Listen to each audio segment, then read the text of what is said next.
મહાનગર વડોદરામાં એક ખાનગી શાળામાં ટ્રસ્ટીઓના વિવાદના કારણે વિદ્યાર્થીઓ પરેશાન છે। ટ્રસ્ટીઓના વિવાદથી વિદ્યાર્થીઓને ભણતર બગડી રહ્યું છે। ભવિષ્ય ન બગડે તે માટે વિદ્યાર્થીઓને વાલીઓ ધરણા કર્યા છે। ત્યારે શું છે આખો મામલો, આવો જોઈએ, જાણીએ, સમજીએ।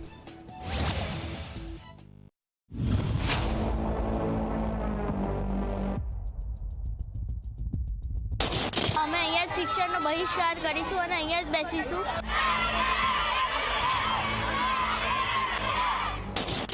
ફક્ત મારા નામનો ઉપયોગ કરી અને સ્કૂલ નહીં બનાવવા પાછળ લોકોને ગેરમાર્ગે દોરે છે। વિદ્યાર્થી, વાલી અને શિક્ષકોના ધરણા।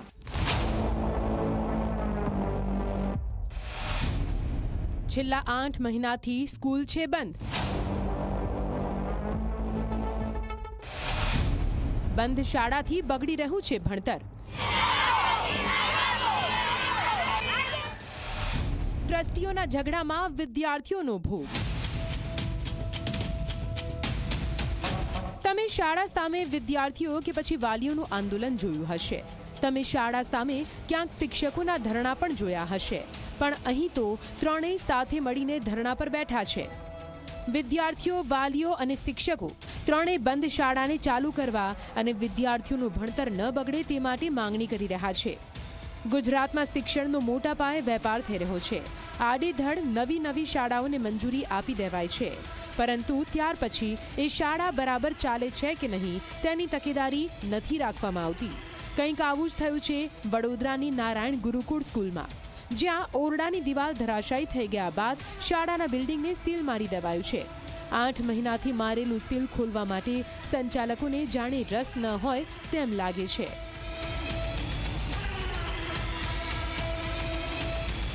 આ ટ્રસ્ટીઓ લોકો નાટક કરી રહ્યા છે। શાળા જ્યારે પડી ગઈ એના પછી 6 મહિનામાં ડિસિઝન લાવવાનું કીધું હતું। 6 મહિના સુધી કોઈ ડિસિઝન લાવ્યું નહીં। રોજ અલગ વાલી શાંતિથી છે ને ઉલ્લુ જ બનાયા કરે છે।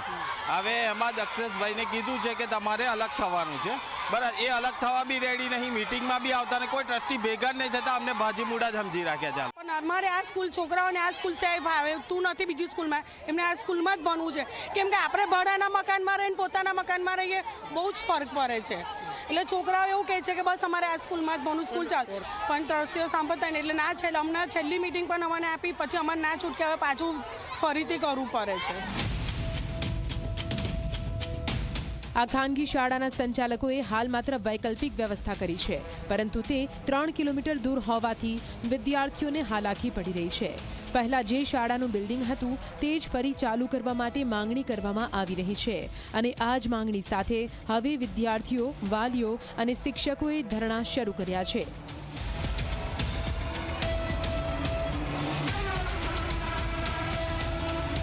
અમારા વિદ્યાર્થીઓને ઘણું શિક્ષણ બગડી રહ્યું છે। અમે અહીં એટલે જ બેઠા છીએ કે અમારી શાળા જલ્દી શરૂ થાય, એટલા માટે હવે અમે બહુ ટાઈમ એટલે 4-5 દિવસમાં અમે અહીંયા જ શિક્ષણનો બહિષ્કાર કરીશું અને અહીંયા જ બેસીશું અમારી શાળા શરૂ નહીં થાય ત્યાં સુધી। અત્યારે આ ટ્રસ્ટીઓ કશું ડિસિઝન આપતા નથી। આજે 6-7 જુલાઈ મહિનાથી આવું ચાલુ છે। અમને ન્યાય જોઈએ છે કે આ સ્કૂલ ફરી ચાલુ કરે, અને આ છોકરાઓને પણ એવું જ કહેવું છે કે એમને પણ આ સ્કૂલમાં ભણવું છે અને આ ટીચર જોડે ભણવું છે, એટલા માટે આજે આ કર્યું છે। સ્કૂલનો એક ભાગ ધરાશાયી થઈ ગયો છે, એટલે થોડુંક નુકસાન થયું હતું સ્કૂલને। છોકરાઓને કંઈ પણ નુકસાન નહોતું થયું, પણ ટ્રસ્ટીઓના અંદરને કંઈ હશે એના લીધે એના પર અસર થયું છે અને સ્કૂલને તાળું વાગ્યું છે અત્યારે।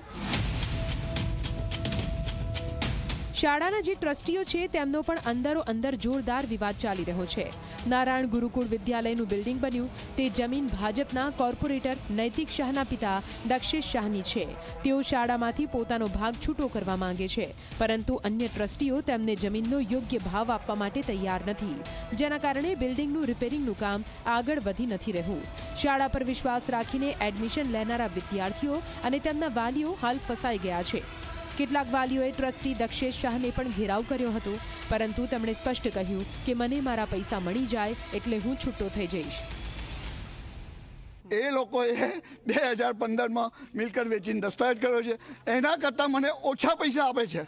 તો પણ હું રેડી છું. હવે એથી વિશે મારી કોઈ માનસાઈ તમે ના ગણો કે એને આડે ગણો કે એને તમે જે ગણો એ તમારો વિષય છે. અરજી મેં સાચી જ આપી છે અને અરજી આપી છે એના પાસે ફોટા બી છે.